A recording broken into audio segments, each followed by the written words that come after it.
Hi everyone, welcome to మీతో ఒక మాట. నేను భారతి.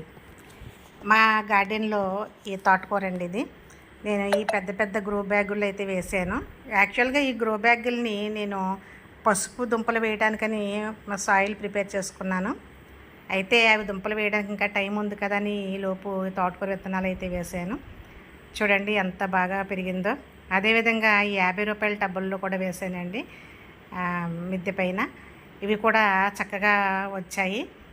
ఈ 2 టబ్బుల్లోనూ నేను వేసాను. అదేవిధంగా 100 రూపాయల టబ్ ఉంటుంది కదండి, పెద్ద బకెట్ లాంటిది, అందులో కూడా నేను వేసాను. ఇవి చూడండి ఎంత తాజాగా చక్కగా వచ్చాయి. మరి ఎటువంటి రసాయన మందులు వాడకుండా ఈ విధంగా పండించుకునే తోటకూర మనకి ఆరోగ్యానికి మంచిదని మీ అందరికీ తెలుసు. ఈ సమ్మర్లో కూడా ఈ విధంగా పండడం చాలా ఆనందాన్ని అయితే ఇస్తుందండి. ఇంకో పెద్దగా పెరిగిన మొక్కలను అయితే నేను ఈ విధంగా తీస్తున్నాను. అప్పుడు కింద ఉన్నటువంటి చిన్న మొక్కలు మళ్ళీ పెరగడానికి అవకాశం ఉంటుందని. మరి వారానికి 2-3 కూరలు అయితే మాకు వస్తూ ఉంటాయి తోటకూర ద్వారాను. మళ్ళీ తొట్టి ఖాళీ అయిపోగానే మళ్ళీ విత్తనాలు వేసుకోవడం జరుగుతుంది. ఇదిగోండి ఈ బ్యాగ్లోంచి హార్వెస్ట్ చేసిన తోటకూర.